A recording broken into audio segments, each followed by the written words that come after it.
When telling a story, you should have 3 primary phases in order: the setup, the buildup, and the payoff. Tynan. You're listening to Writing Roots, brought to you by Aspen House Publishing. Welcome to Writing Roots. I'm Lee Hull. And I'm Lee Esses. I apologize for the voice.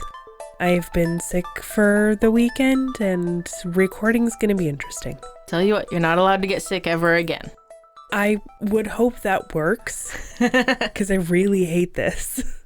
We are continuing our series talking about the problems in novels that get us to set the novel down or to simply not like the novel. Today's topic is about the setup and never getting the payoff. This is something that for me personally, I have a higher tolerance for. Probably like an 8 out of 10, I can handle it. But if you consistently set up things and then never pay them off, I get incredibly annoyed and it will probably turn into a spite read. I think my tolerance is a little lower. I'm closer to a 5 out of 10. It really annoys me when, especially during mysteries and these kind of stories where we're interacting with the story, we're trying to outsmart the good guy or the bad guy as we're reading. And then they just throw random stuff out there and they're like, wait, am I supposed to read into that or not? It just becomes burdensome to read because I'm no longer riding along with the author. I am off on a tangent trying to figure something out that means absolutely nothing. Yeah.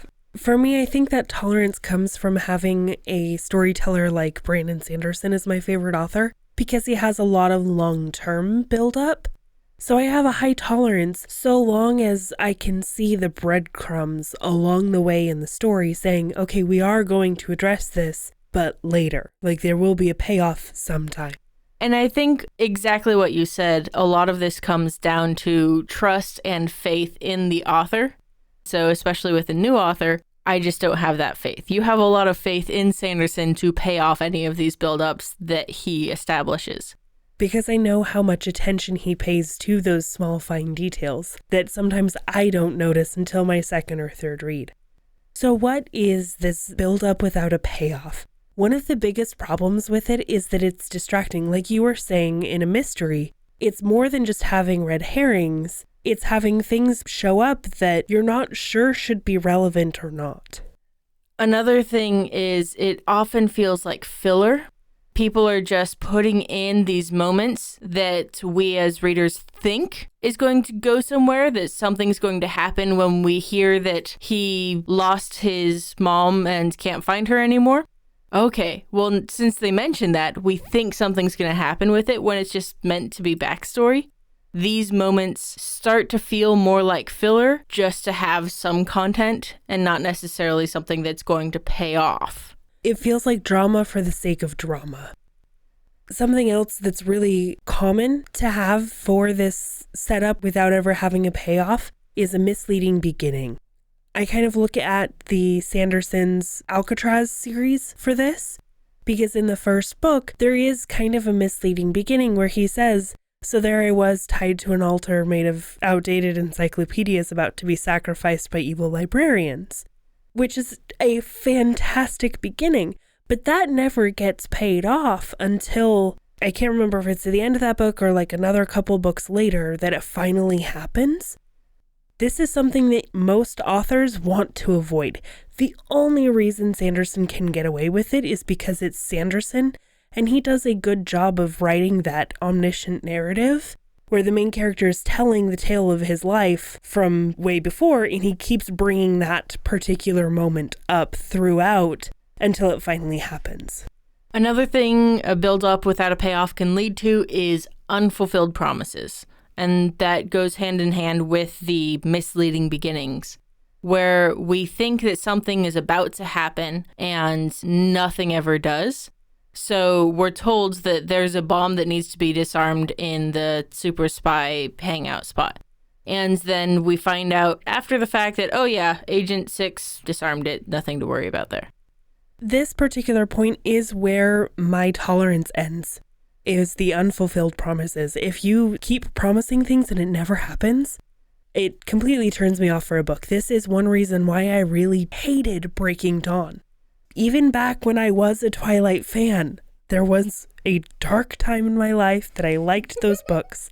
But I remember reading Breaking Dawn and being so disappointed at the ending because there was this huge buildup that there was going to be this epic fight between whatever factions of vampires there were.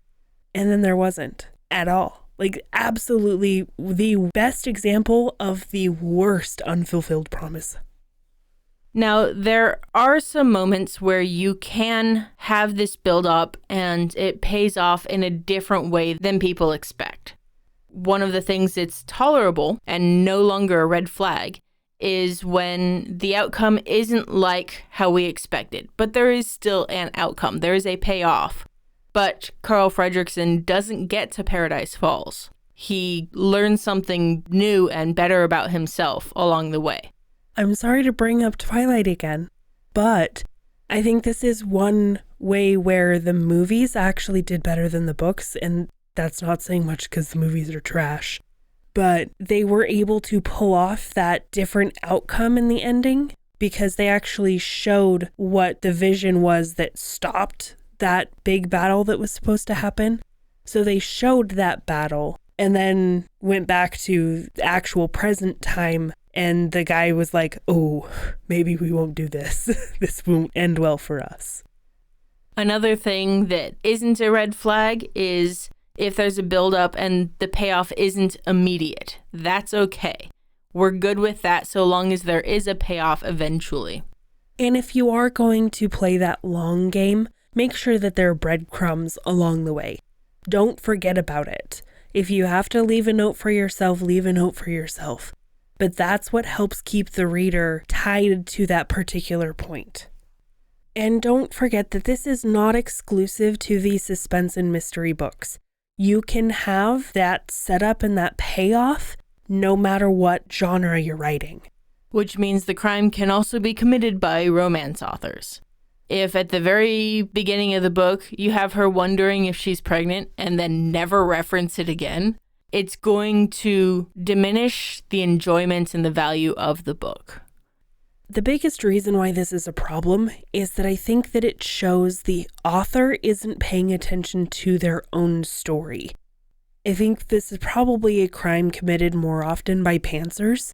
So bear with me, my fellow pantsers, but you have to pay attention to those details.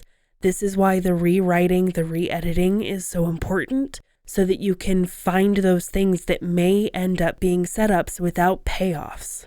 And what makes it a red flag for me especially is if an author can't do this setup and payoff on a small scale, I really start to doubt that they can do it on a large scale.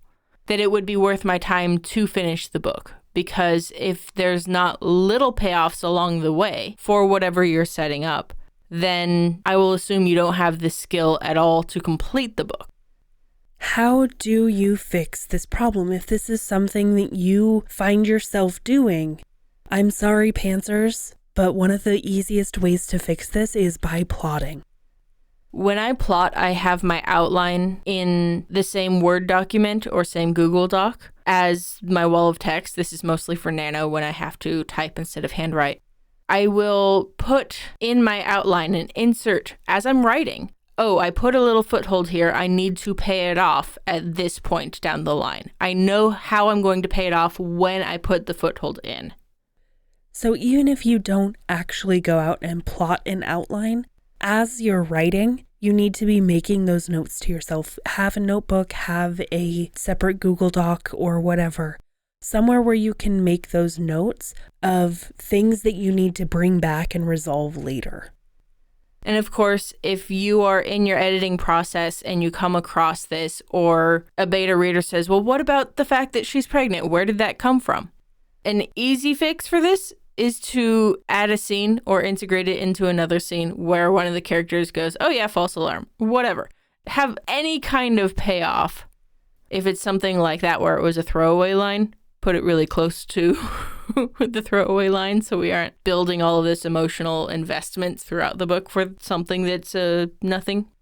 And I want to quickly add kind of the reverse. Sometimes, especially as a pantser, I will include things later in the story and say, oh, this needs to be set up. So the same thing can be applied. Instead of randomly bringing something in the end, I make a note to myself and say, hey, when I do the rewrite, when I go back and edit, this element needs to be introduced, or this piece here needs to be set up earlier in the story so that that can have a launching point, or that scene towards the end to make sense or feel complete.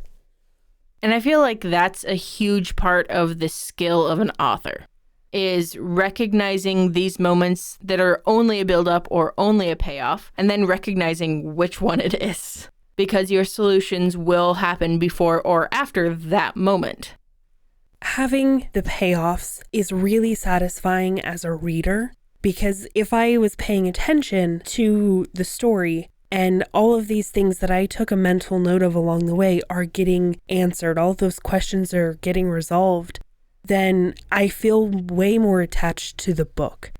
If none of them are getting answered, I get angry at the book. So this is one thing that you, as an author, need to be paying attention to. Pay attention to your story. Give it the time that it needs to focus on all these little details. Because it's very easy as an author to go, I know how it ends, and then accidentally not put the answer to whatever questions in the manuscript itself, or to accidentally edit it out. If you have a setup, make sure you pay it off. If you have a payoff, make sure that it's set up. And you do that by starting to write selfishly. If you have a question or comment for our hosts or a topic you'd like us to cover, send us an email at writingroots@aspenhousepublishing.com or find us on Facebook by searching for Aspen House Publishing.